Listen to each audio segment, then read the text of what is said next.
नमस्कार दोस्तों, कैसे हैं आप सब लोग? आशा करता हूँ आप सब लोग अच्छे होंगे। काफ़ी अच्छी आपकी स्टडी चल रही होगी। आज हम अपने इस वीडियो के माध्यम से कनिष्ठ सहायक एग्ज़ाम 2024 में आए 20 हिंदी एमसीक्यूज़ को हम डिस्कस करने वाले हैं, जिससे आपको पेपर के पैटर्न का भी पता चलेगा और आप आने वाले एग्ज़ाम में बेहतरीन प्रदर्शन कर पाएँगे। तो शुरू करते हैं वीडियो को।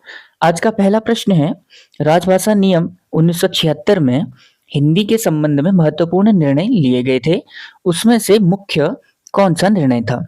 तो राजभाषा अधिनियम 1976 में बताना है कि कौन-सा मुख्य निर्णय लिया गया था। अगर हम बात करते हैं राजभाषा अधिनियम 1976 की, तो जो राजभाषा अधिनियम था पहले वो था 1963, यानी कि राजभाषा अधिनियम 1963 में आया था और 1965 यानी 2 साल बाद ये लागू हुआ था और 1976 जो हम यहाँ पर देख रहे हैं 1976 जो है इस टाइम पे इसमें अमेंडमेंट हुआ था। ठीक है, तो 1976 में इसमें अमेंडमेंट हुआ था। तो अब हमें बताना है कि इसमें कौन सा निर्णय लिया गया था। ऑप्शन ए है राजभाषा नियमों को बनाना, ऑप्शन बी है संसदीय राजभाषा समिति का गठन, सी है गृह मंत्रालय में अलग से राजभाषा विभाग की शुरुआत करना और डी है ये सभी। तो इस क्वेश्चन का जो सही आंसर है वो है ऑप्शन डी उपयुक्त सभी, यानी ये तीनों सही है, यानी कि राजभाषा नियमों का बनाना, संसदीय राजभाषा समिति का गठन करना और गृह मंत्रालय में अलग से राजभाषा विभाग की शुरुआत करना। तो ये तीनों बातें 1976 में के अमेंडमेंट में कही गई थी। ठीक है, तो क्वेश्चन नंबर 1 का जो सही आंसर है वो है ऑप्शन डी। अगला क्वेश्चन है आज का, क्वेश्चन नंबर 2, नौलिक बुआरिक घुरड़ देखो। उक्त लोकोक्ति में नौली शब्द का हिंदी अर्थ क्या है? ऑप्शन ए है बधू, बी है नाई, सी है नवेली या फिर डी है देखना। तो इस क्वेश्चन का जो सही आंसर है वो है ऑप्शन सी नवेली। ठीक है, नवेली इज द राइट आंसर। तो अगर हम इस की बात करते हैं तो नौली का मतलब वैसे नया होता है, बुआर मतलब बहू, तो नई बहू से संबंध है इसका। तो क्वेश्चन नंबर 2 का जो सही आंसर है वो है ऑप्शन सी नवेली। ठीक है, सही आंसर हो गया option C, option C right answer. अगला क्वेश्चन है, निम्न में से कौन वृद्धि संधि का उदाहरण है? ऑप्शन ए है महोषधि, option B Himalaya, option C Sudhindra या फिर डी गुरुआदेश। तो इस क्वेश्चन का जो सही आंसर है वो है ऑप्शन ए महोषधि। ठीक है, यानी कि महोषधि जो ऑप्शन दिया हुआ है इसमें वृद्धि संधि है। क्यों है? अगर हम बात करते हैं वृद्धि संधि की, तो वृद्धि संधि में क्या होता है, इसमें ओ या फिर आ में ए और ओ जुड़ता है। ठीक है, ए और ओ ये दो चीजें जुड़ती हैं और अ में ए जुड़ने पर आई हो जाता है। ठीक है, और वहीं अ में अगर ओ जुड़ता है तो औ हो जाता है। ठीक है, तो वैसे ही महोषधि को अगर हम संधि विच्छेद करते हैं महोषधि में तो बनेगा महा धन औषधि। ठीक है, औषधि, तो ये मिलके बनेगा, यानी ये यहाँ से आ और ये ओ ये मिलके बनेंगे औ, यानी कि महोषधि। ठीक है, और ये बिल्कुल सही आंसर है। तो ऑप्शन ए बिल्कुल सही आंसर है महोषधि। वैसे अगर हम हिमालय की बात करें तो ये बनेगा हिम धन आलय, यानी कि औ धन आ, यानी कि इसमें जो संधि है वो है दीर्घ संधि। ठीक है, यानी कि यानी कि बड़ा बनना। ठीक है, अगला क्वेश्चन है क्वेश्चन नंबर 4, निम्नलिखित में से गढ़वाली लोक गायक कौन सा नहीं है? हमें बताना था कि कौन सा नहीं है। नहीं है, ठीक है, ऑप्शन ए है जीत सिंह नेगी, बी है किशन सिंह पवार, सी है जगदीश बकरोला और डी है गजेंद्र रावत। इस क्वेश्चन का जो सही आंसर आयोग द्वारा दिया गया था वो था ऑप्शन डी गजेंद्र रावत। ठीक है, लेकिन वैसे अगर देखा जाए तो गजेंद्र रावत जो है ये भी गढ़वाल और कुमाऊनी एक लोक गायक ही हैं, गढ़वाली काफी गीत है इनके। तो लेकिन फिर भी जो हमारा आयोग है उसने ऑप्शन डी को ही सही माना था। ठीक है, अगला क्वेश्चन है क्वेश्चन नंबर 5वां, निम्नलिखित में से कौन सा कथन सही नहीं है? ऑप्शन ए है अधिसूचना को हमेशा अन्य पुरुष में लिखा जाता है। ऑप्शन बी कार्यालय आदेश हमेशा उत्तम पुरुष एक वचन में जारी किए जाते हैं। ऑप्शन सी है परिपत्र अन्य पुरुष में लिखा जाना चाहिए। ऑप्शन डी है परिपत्र अन्य पुरुष में नहीं लिखा जाना चाहिए। तो इस क्वेश्चन में नहीं पूछ रहा है हमसे, नहीं। तो अगर हम ऑप्शन को ही ठीक से देखें तो ऑप्शन सी या डी इनमें से कोई एक आंसर होगा, क्योंकि ये बोल रहा है परिपत्र अन्य पुरुष में नहीं लिखा जाना चाहिए। एक ऑप्शन सी कह रहा है कि परिपत्र अन्य पुरुष में लिखा जाना चाहिए। तो सही आंसर इन दोनों में से एक होगा। अगर हम ऑप्शन की बात करते हैं तो अधिसूचना को हमेशा अन्य पुरुष में ही लिखा जाता है। अधिसूचना का मतलब होता है कि मतलब किसी भी सरकारी विभाग या संस्था द्वारा कोई भी जानकारी वो अपने कर्मचारियों को या फिर जनता को प्रोवाइड कराना, ठीक है। और ये आदेश सूचना जो ये प्रोवाइड कराते हैं इसी को हम कहते हैं अधिसूचना। ये अधिसूचना गजट में जो है पेश की जाती है, यानी कि मतलब सूचना गजट के माध्यम से दी जाती है, ठीक है। तो ये हमेशा अन्य पुरुष में लिखी जाती है, यानी कि मतलब मैं, तुम, आप, हम इस तरह के शब्द का प्रयोग इसमें नहीं किया जाता है। ये एक संस्था की ओर से प्रदर्शित किए जाते हैं, ठीक है। तो अधिसूचना हमेशा अन्य पुरुष में लिखी जाएगी, ये बिल्कुल सही बात है। ये हमेशा अन्य पुरुष में लिखी जाएगी। ऑप्शन बी है कार्यालय आदेश। अगर हम कार्यालय आदेश की बात करते हैं तो ये उत्तम पुरुष में लिखी जाती है, ठीक। और कार्यालय आदेश मतलब जो एक अधिकारी होता है, एक किसी निजी संस्थान में कहो या फिर किसी सरकारी संस्थान में ही या विभाग में, एक उच्च अधिकारी अपने अधीन कार्य करने वाले जो लोग हैं, जो कर्मचारी हैं, उन्हें आदेश देता है, या आदेश देता है, निर्देश देता है या कोई सूचना देता है, तो वह मैं, तुम इस तरह के शब्दों का इस्तेमाल उसमें कर सकता है। तो ये भी बिल्कुल सही है, उत्तम पुरुष में जारी किए जा सकते हैं।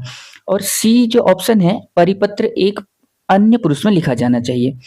तो अगर हम परिपत्र की बात करते हैं तो परिपत्र का मतलब होता है किसी विभाग द्वारा कोई सूचना एक साथ बहुत सारे विभागों को भेजना, इसी को हम कहते हैं परिपत्र। इसको हम घुमक्कड़ पत्र भी कहते हैं, यानी कि एक ही पत्र को एक साथ बहुत सारे विभागों तक पहुंचाना। ये भी हमेशा अन्य पुरुष में लिखा जाता है। इसमें भी मैं, तुम, आप इस तरह के या फिर हम इस तरह के शब्दों का प्रयोग नहीं किया जाता, ठीक है। तो लेकिन ऑप्शन डी इसका जो राइट आंसर है, ऑप्शन डी, वो कहता है कि परिपत्र अन्य पुरुष में नहीं लिखा जाना चाहिए। तो ये कह रहा है कि परिपत्र में मैं, तुम, हम, आप इस तरह के शब्दों का प्रयोग होना चाहिए। तो ये गलत है, यानी कि ये बात सही नहीं। और इस ये जो क्वेश्चन है इसमें हमसे यही पूछा गया था कि कौन सा सही नहीं है, तो ऑप्शन डी सही नहीं है, ठीक है। उम्मीद है आपको समझ में आया होगा। अगला क्वेश्चन है क्वेश्चन नंबर 6। तो हमें बताना है इसमें से फिर से कि कौन सा कथन गलत है। ऑप्शन ए है जिठान का अर्थ देवरानी, ठीक है। अब देखो, हाँ, पहले ऑप्शन देख लेते हैं। ऑप्शन बी है बौरान का अर्थ बहुरानी। ऑप्शन सी है ढांटी, ढांटी का अर्थ है अविवाहित महिला। और ऑप्शन डी है झड़नाती का अर्थ है पोते का पुत्र। तो अगर हम बात करते हैं झड़नाती, तो ये बिल्कुल सही है। पोते के पुत्र को हमारी जो भाषा है इसमें हम पोते के पुत्र को झड़नाती ही कहते हैं, ठीक है, ये सही है। ढांटी मतलब अविवाहित महिला या अविवाहित स्त्री ही होती है, सही है। बौरान जो है बहुरानी को ही कहा जाता है। लेकिन जो जिठान शब्द है इसका अर्थ होता है, यानी कि जो किसी भी लड़की का पति, जो पति होगा उसका बड़ा भाई, उसको हम कहेंगे जिठान, ठीक है। लेकिन यहाँ पर ऑप्शन हमको दिया है कि ये देवरानी, तो देवरानी ये गलत होगा, ठीक है। तो इस क्वेश्चन का इसमें हमको यही बताना था कौन सा गलत है, तो ऑप्शन ए जो है ये गलत है। अगला क्वेश्चन है क्वेश्चन नंबर 7वां। शब्दों के निम्न में से कौन से दो प्रमुख भेद होते हैं। तो हमें बताना है कि शब्दों के कौन से भेद होते हैं। तो ऑप्शन ए है विकारी अविकारी, ऑप्शन बी है तत्सम तद्भव, ऑप्शन सी है उपसर्ग प्रत्यय, ऑप्शन डी है कर्ता और क्रिया। तो इस क्वेश्चन का जो सही आंसर है इस क्वेश्चन का वो है ऑप्शन ए, ठीक है, यानी कि विकारी अविकारी, ठीक है। तो ये शब्दों के जो है दो प्रमुख भेद होते हैं, विकारी और अविकारी। अगर हम विकारी की बात करते हैं तो इसमें वे शब्द आते हैं जिसमें विकार हो जाता है। विकार हो जाता है का मतलब है कि जो बदल जाते हैं, ठीक है, यानी कि वे शब्द जिनमें लिंग, वचन, काल के आधार पर परिवर्तन आता है वो कहलाते हैं विकारी शब्द। और जो किसी भी सिचुएशन में नहीं बदलते, हमेशा एक जैसे रहते हैं, वो कहलाते हैं अविकारी शब्द। जैसे विकारी शब्द में अगर हम बात करते हैं लड़का, तो लड़का का क्या हो जाएगा, लिंग परिवर्तन में लड़की, ठीक है, और काल वचन जो परिवर्तन है उसमें क्या हो जाएगा, लड़के, ठीक है, लड़का लड़के, ठीक है। तो एक वचन से बहुवचन बन गया। तो इस तरह से अगर हम अविकारी शब्द की बात करते हैं तो अविकारी शब्द जैसे कल या फिर परसों, ये एक दिन है कल। अब आप कल को कहीं पर भी यूज करोगे तो उसे कल ही कहोगे, ठीक है। यानी कि जैसे कल बारिश हुई थी या कल बारिश होगी, कल मैं वहां जाऊंगा, कल वो आएंगे, तो कल हमेशा कल ही रहेगा। इसको आप कलें कलो ऐसा कुछ नहीं कहोगे, ठीक है। तो तभी जो कल शब्द है ये अविकारी शब्द है। तो इस क्वेश्चन में हमसे यही पूछा गया था कि शब्दों के मुख्य भेद कौन सा है, तो ऑप्शन ए विकारी और अविकारी बिल्कुल सही है, ठीक है। अगला क्वेश्चन है क्वेश्चन नंबर 8वां, गढ़वाली भाषा के निम्न शब्दों में से कौन सा शब्द माँ का पर्यायवाची है। सॉरी, हाँ ये क्वेश्चन है माँ का पर्यायवाची नहीं है, ठीक है। तो हमसे पूछा गया है कि माँ का पर्यायवाची जो शब्द होता है वो कौन सा इसमें से नहीं है, नहीं, ठीक है। ऑप्शन ए है बुए, ऑप्शन बी बोजी, ऑप्शन सी बई, ऑप्शन डी है बोई। ये गढ़वाली भाषा के शब्द हैं। अगर हम बात करते हैं बुए, बई और बोई, ये तीनों यानी कि ये ए सी डी, ये तीनों शब्द जो हैं माँ के पर्यायवाची हैं। लेकिन जो बौजी शब्द है इसका मतलब होता है भाभी, ठीक है।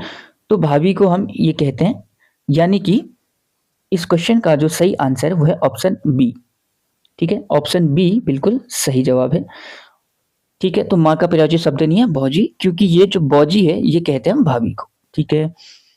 अगला क्वेश्चन है क्वेश्चन नंबर 9, निम्न में से कौन सा शब्द शुद्ध है, यानी हमें वर्तनी चेक करनी है। ऑप्शन ए अधिशासी, ऑप्शन बी अधिशासी, ऑप्शन सी और ऑप्शन डी। अब आपको इसमें देखना है कि कौन सा शब्द सही लिखा है, तो इसमें आपको वर्तनी का ज्ञान होना आवश्यक है। तो इस क्वेश्चन का जो सही आंसर है वो है ऑप्शन सी अधिशासी, ठीक है। ये बिल्कुल सही लिखा हुआ है और ये क्वेश्चन बहुत बार आया है। ये इससे पहले भी किसी एग्जाम में पूछा गया 2 या 3 बार, ठीक है। तो ये आपको ध्यान रखना है। तो इस क्वेश्चन का सही आंसर है अधिशासी। अधिशासी को हम इस तरीके से लिखेंगे, ठीक है। Option C is the right answer, option C. अगला क्वेश्चन है क्वेश्चन नंबर 10वां, निम्न में से ऊष्म व्यंजन बताइए। अब ऊष्म व्यंजन क्या होते हैं। ऊष्म व्यंजन की अगर हम बात करते हैं जिनके उच्चारण में मतलब घर्षण होता है, ठीक है। उच्चारण में घर्षण होता है, यानी कि जो भी शब्द हम बोलेंगे घर्षण के साथ वो बाहर निकलेंगे, उच्चारण होंगे, उच्चारित होंगे।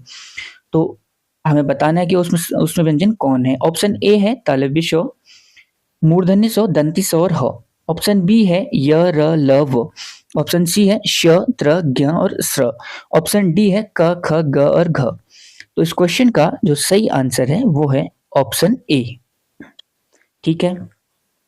ऑप्शन ए ये जो है बिल्कुल सही है, इसे हम कहते हैं ऊष्म व्यंजन, ठीक है। यानी कि इनके उच्चारण में घर्षण, यानी कि इनके उच्चारण करने पर घर्षण मतलब कि घर्षण के साथ ये शब्द उच्चारित होते हैं। अगर हम बात करते हैं यर लव की, ये अंतस्थ व्यंजन कहलाते हैं और शौत्र ज्ञ और स्र ये संयुक्त व्यंजन कहलाते हैं, ठीक है। और क ख ग घ जो है ये इसको हम स्पर्श व्यंजन कह सकते हैं और इनका उच्चारण होता है कंठ से, ठीक है, कंठ से। तो क्वेश्चन नंबर 10 का जो सही आंसर है वो है ऑप्शन ए स, यानी तालव्य स्व, मूर्धन्य स्व, दंती स्व और ह, ये चारों क्या हैं, ऊष्म व्यंजन है, ठीक है। अगला क्वेश्चन है क्वेश्चन नंबर 11, भ्रमर गीत निम्न में से किसका सबसे महत्वपूर्ण एवं काव्यात्मक अंश है, ठीक है। तो भ्रमर गीत की अगर हम बात करते हैं तो हमें ये पूछा गया कि ये मतलब किस काव्य का एक खंड है, काव्यांश है, ठीक है। जैसे साहित्य लहरी, ऑप्शन बी है Kavitavali, option C Sursagar, option D है दोहावली। तो इस क्वेश्चन का जो सही आंसर है वो है सूरसागर, यानी कि भ्रमर गीत सूरसागर का ही एक भाग है, एक काव्यात्मक अंश है। और सूरसागर की अगर हम बात करते हैं तो ये किसके द्वारा, किसकी रचना है, ये है सूरदास की रचना, ठीक है, सूरदास की रचना। और जो सूरदास हैं ये कृष्ण भक्त रहे हैं हमेशा से और कृष्ण से संबंधित इनकी रचनाएं रहती हैं, ब्रज भाषा में मुख्यतः रचना करते थे। अगला क्वेश्चन है क्वेश्चन नंबर 12, आछरी कुं मतलब होंद, मतलब आचरी का क्या मतलब होता है। ठीक है, आजकल हिंदी जो हमारा सब्जेक्ट है इसमें 20 क्वेश्चन जो आते हैं इसमें हिंदी कम पहाड़ी ज़्यादा पूछे पूछे जा रहे हैं आयोग के द्वारा। तो आचरी मतलब क्या है, ये पूछ रहा है कि आचरी का क्या मतलब होता है। ऑप्शन ए है भली, ऑप्शन बी है कृष्ण की गोपियों की आत्मा या अप्सरा, ऑप्शन सी है जलेबी जनु पकवान, ऑप्शन डी है ब्याखन कुबगत। तो इस क्वेश्चन का जो सही आंसर है वो है ऑप्शन बी। ठीक है, कृष्ण को गोपियों की आत्मा या अप्सरा। एक्चुअली क्या होता है ना, आपने सुना होगा कि जो आचरी होता है इसका मतलब मुख्यतः अप्सरा ही होता है। ठीक है, और वैसे अगर आप एग्जाम में इस तरह के क्वेश्चन आते हैं और आपको वो क्वेश्चन बाय द वे नहीं आता है, तो जो सबसे लंबा ऑप्शन है, मतलब जो जिसमें लिखने में अधिक मेहनत लगी है आयोग के कर्मचारियों की, वो अक्सर सही होता है। ठीक है, ये आपको ट्रिक आप आजमा सकते हो लेकिन इसकी कोई गारंटी नहीं है। ऑप्शन बी इस क्वेश्चन का बिल्कुल सही है, कृष्ण को गोपियों की आत्मा या अप्सरा। ठीक है, तो सही आंसर हो गया ऑप्शन बी। अगला क्वेश्चन है क्वेश्चन नंबर 13वां, निम्न में से या निम्नलिखित में से कौन सा शब्द हिम संबंधी नहीं है। और सबसे पहले ये तो ही क्वेश्चन आपको बहुत जरूरी पढ़ना है, बहुत ध्यान से पढ़ना है, मतलब पढ़ना तो है ही, बहुत ध्यान से पढ़ना है कि उसमें क्या पूछ रहा है। हाँ पूछ रहा है या फिर क्या बताना है, नहीं है।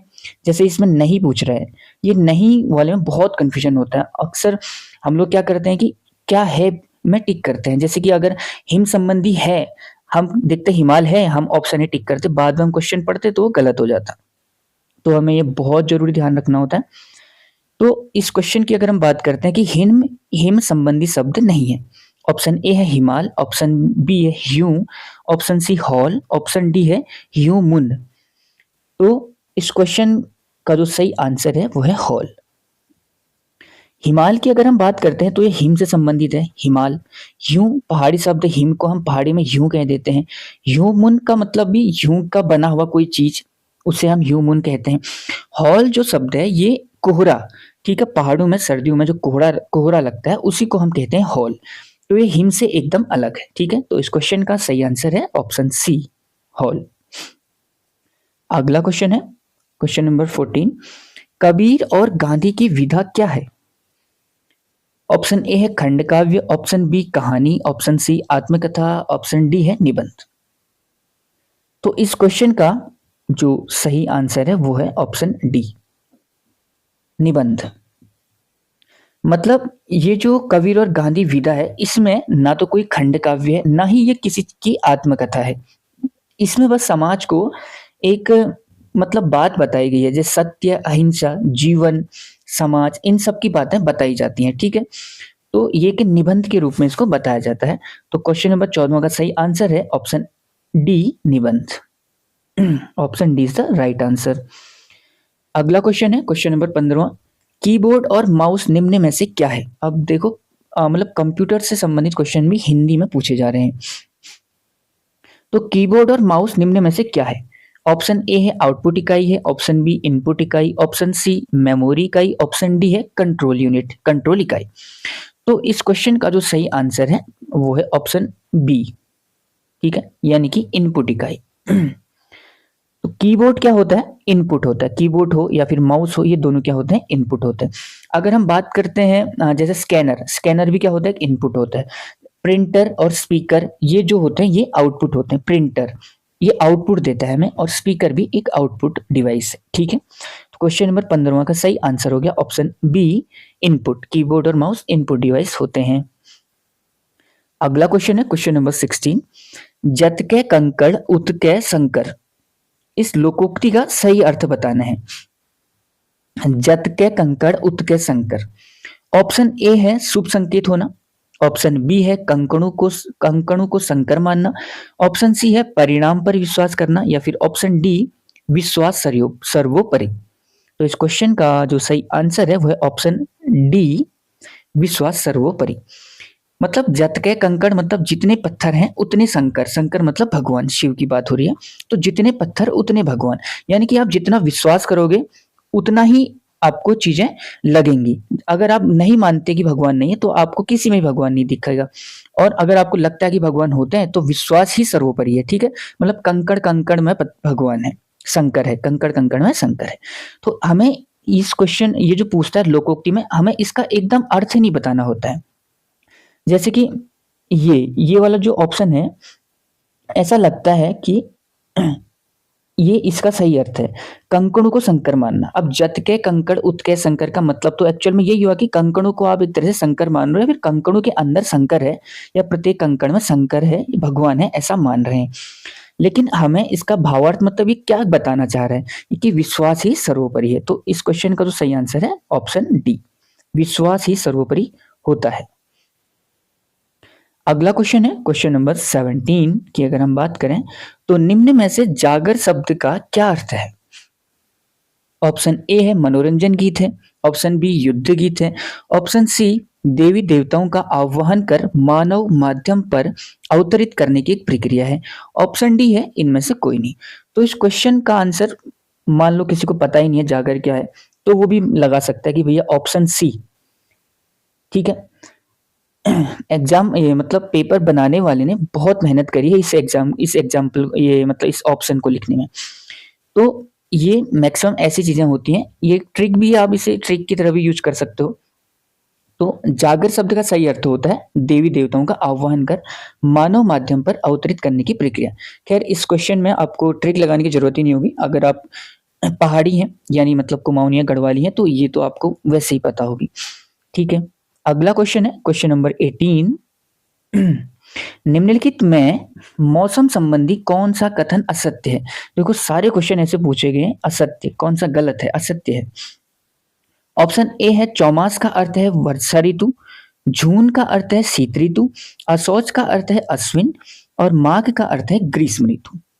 तो इस क्वेश्चन का जो सही आंसर है वो है ऑप्शन डी, माघ का अर्थ है ग्रीष्म ऋतु नहीं होता है। ठीक है, माघ का जो महीना होता है ना, ये जनवरी और फरवरी के महीने को हम कहते हैं पहाड़ी में माघ। ठीक है, तो इसमें जो है ठंड होती है, जाड़ा होता है, तो ग्रीष्म मतलब गर्मी, ये तो हो ही नहीं सकता। ठीक है, और जो जून शब्द है, ये जून से इसका आप अर्थ मत लगाना, ये जून मतलब शीत ऋतु, इसको हम पहाड़ी में यून भी कहते हैं, ऐसे यून। ठीक है, ये यून ही को इसने जून बोला है, ये मतलब यून शब्द का जो अपभ्रंश है वो जून शब्द है, उसका इस्तेमाल यहाँ पर किया गया है। ठीक है, ये बिल्कुल सही है, बाकी मतलब तीनों ऑप्शन बिल्कुल सही है। लेकिन माघ को ग्रीष्म ऋतु नहीं कहा जाता क्योंकि जनवरी फरवरी वाला महीना होता है, इसमें बहुत कड़ाके की ठंड पड़ती है। अगला क्वेश्चन है क्वेश्चन नंबर 19, आज का सेकेंड लास्ट क्वेश्चन। तो निम्न में से यानी निम्नलिखित में से कौन सा अनौपचारिक पत्र है। ऑप्शन ए प्रार्थना पत्र, ऑप्शन बी आवेदन पत्र, ऑप्शन सी शिकायती पत्र, या फिर डी बधाई पत्र। तो इस क्वेश्चन का जो सही आंसर है वो है बधाई पत्र। ठीक है, बधाई पत्र जो होता है ये एक अनौपचारिक पत्र है। ठीक है, तो ऑप्शन डी जो है एकदम सही आंसर है। ठीक है, ऑप्शन डी। अनौपचारिक पत्र है और औपचारिक पत्र। औपचारिक पत्र की अगर हम बात करते हैं ना, जो सरकारी कार्यालयों में या फिर किसी व्यवसायिक के लिए या फिर जो कोई सा भी कार्यालय होता है या फिर कोई भी सरकारी पत्र होता है, वहां पर औपचारिक पत्र का यूज होता है। जैसे कि मान लो नौकरी के लिए आवेदन करना है, या फिर मान लो आप किसी कार्यालय में काम करते हैं तो छुट्टी के लिए आवेदन करना है, तो ये सब क्या होते हैं, औपचारिक पत्र। अनौपचारिक पत्र की अगर हम बात करते हैं तो अपने जो होते हैं मित्र होते हैं या फिर रिश्तेदार होते हैं या परिवार वाले होते हैं, है ना, या फिर आपके जो दोस्त है आपने उसको जन्मदिन पर बधाई के लिए एक लेटर लिखा, तो इस तरह के शब्द जो होते हैं अनौपचारिक होते हैं। इसमें आप प्रिय का यूज कर सकते हो, है ना, प्रियश्री, या फिर इस तरह की चीजें जो भी होते हैं अनौपचारिक होते हैं। औपचारिक में मेनली ये सब चीजें यूज नहीं होती हैं। ठीक है, तो इस क्वेश्चन का जो सही आंसर है वो है ऑप्शन डी बधाई पत्र। आज का आखिरी प्रश्न है, निम्नलिखित पंक्तियों में कौन सा अलंकार है।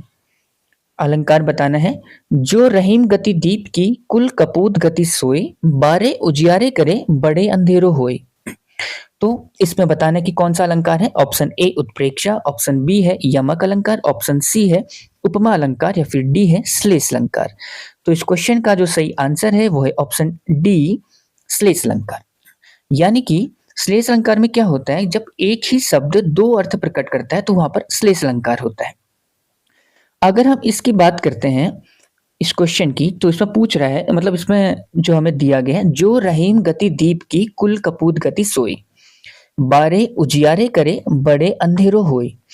यानी कि इसमें दो चीजों की तुलना की गई है, एक तो दीप यानी कि दीपक, और दूसरा एक बच्चे की। ठीक है, ऐसा बोला गया है इसमें कि एक बच्चा जो होता है, एक कपूत बच्चा, यानी कि कपूत मतलब बुरा। ठीक है, एक बुरा बच्चा जो होता है वो शुरुआत में बचपन में ऐसा लगता है उसे देख के कि ये बहुत उजाला करेगा, मतलब परिवार का नाम रोशन करेगा। लेकिन वो कपूत है तो वो क्या करता है, जैसे जैसे वो बड़ा होता है उसके कामों से या कर्मों से अंधेरा हो जाता है, यानी कि मतलब कुल का विनाश हो जाता है। तो उसी प्रकार से जैसे एक दीपक यानी कि एक दिया जलता है तो वो शुरुआत में प्रकाश करता है और कुछ टाइम बाद जैसे जैसे वक्त बीतता है उसी प्रकार से वो बुझ जाता है। तो यहाँ पर भी यही बात की गई है। तो अगर हम इसकी बात करते हैं तो इसमें जो दीप शब्द है, ठीक है, इसमें दीप का एक अर्थ तो है दीपक यानी कि दिया, दिया या दीपक, और इसका दूसरा अर्थ है कुलदीप। कुलदीप मतलब कुल का दीपक, यानी कि आप इसे पुत्र भी कह सकते हो, पुत्र। ठीक है, दो अर्थ निकल रहे हैं इसके। दूसरा इसमें है बारे उजियारे करे। बारे, बारे मतलब होता है, अगर दिए के परिप्रेक्ष्य से अगर आप देखोगे तो बारे मतलब होता है जलने पर, जलने पर। ठीक है, और बच्चे के परिप्रेक्ष्य से देखोगे तो बचपन में, क्या आएगा, बचपन में। तो इस बारे के दो अर्थ हैं, एक आएगा जलने पर अगर आप दिए के परिप्रेक्ष्य में देख रहे हो, दूसरा आएगा बचपन में यानी कि आप पुत्र के परिप्रेक्ष्य से देख रहे हो। तो वैसे ही तीसरा इसमें जो ये है बड़े, बड़े, इसमें अगर आप दीपक की दृष्टिकोण से अगर आप देखोगे तो बड़े का मतलब होता है, मतलब कि बुझने पर, वक्त के साथ बुझने पर। ठीक है, और ये जो बड़ा बच्चे के परिप्रेक्ष्य में आप इस शब्द का अर्थ देखोगे तो ये हो जाएगा बड़ा होने पर, बड़ा होने पर, बड़ा होने पर। ठीक है, तो ये थे आज के क्वेश्चन। उम्मीद करता हूं आपको ये क्वेश्चन अच्छे लगे होंगे, आपके लिए हेल्पफुल रही होगी आज की वीडियो। कुछ ना कुछ आपने इससे जरूर अवश्य ही सीखा होगा। अगर आपको वीडियो अच्छी लगी है तो इसे लाइक करें, सब्सक्राइब करें, मतलब चैनल को सब्सक्राइब करें और वीडियो को लाइक और शेयर जरूर जरूर करें। Thank you so much.